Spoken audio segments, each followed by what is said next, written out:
It takes a level of wickedness to see a child that you took a destiny from a child, and another level of wickedness that you are arrogant about it. That is the kind of generation. So in this era, if you think you can survive on your own, you are joking. If you think you can survive without a covering, you are joking. There are people making declarations. There are people making enchantment. There are people making statements. Am I talking to somebody right now? And it will amaze you when God opens your eyes and begin to see how close they are. A pastor's wife was dying. Great preacher of the gospel. The wife was dying. They took her to hospital everywhere. The doctors told her, go home and die. The liver had packed up. The kidney had failed. Her heart was shaking. All kinds of tests done on her. All kinds of results came. And they brought her to our church. She came with this man of God. I like the guy. And I said, shall we pray? And I held their hands. She couldn't talk. We have to go down to try to listen to what she has to say. And I was praying. And the Holy Spirit said, she's a witch. Mommy, she a witch. No. She's a witch. So I said to the pastor, I was trying to be polite. How can you just come out and say your wife is a witch? That sounds arrogant. You have to look for how to fine tune. I said, sir, I'm hearing something like witchcraft attack. And the Lord said, did I tell you that? Say it.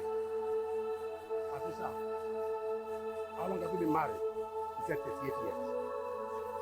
I said, how are your children? Children or grandchildren? I said, children. He told me. Grandchildren. He told me.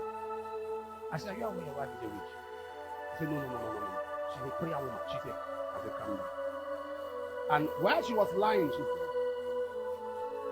and the man looked. I said, what? She's a witchcraft. And she began to explain.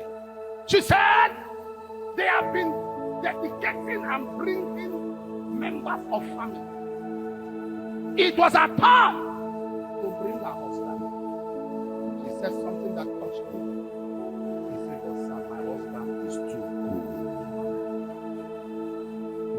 I told them instead of him to go, could not handle the case because it's a spiritual case that was going on. I'm trying to let you know the spirituality of life. The spirituality of life. Jeremiah chapter 10 and verse 23.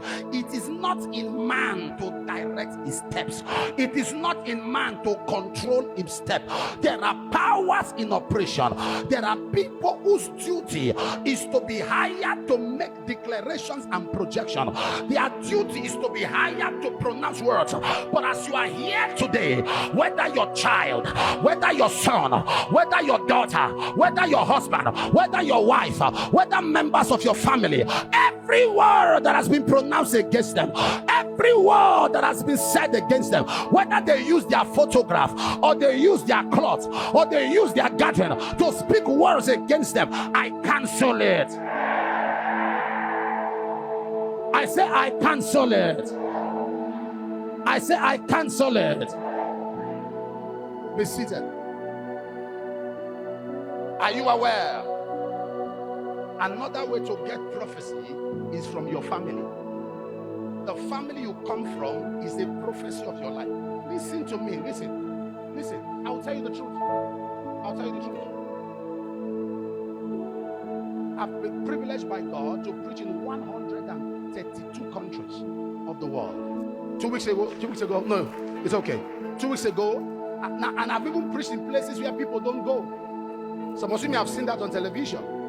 I was in Argentina 2 weeks ago. Nobody speaks English. Nobody. I mean, I've been to nations. I've been to Venezuela. I've been to some crook nations, Belarus, crook nations. It's the same thing. I can tell you. Every pattern in a family, if not addressed, it will repeat itself.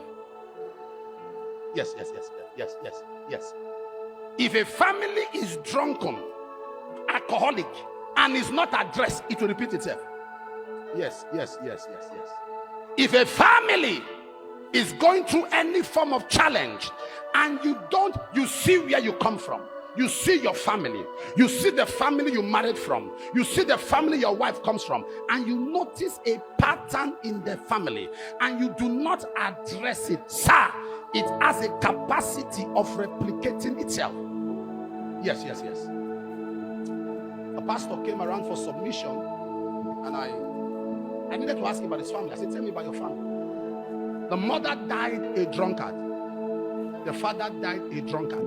The elder brother was a top regional bank manager. He was fired for drunkenness. He was a pastor. He was the only one that was not drinking. But I asked him, I said, what is the name of your church? He said, Wine of Life. I said, they are coming for you already.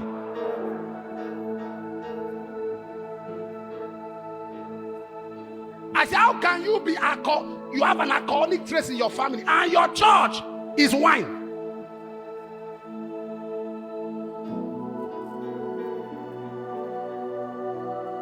Are you aware?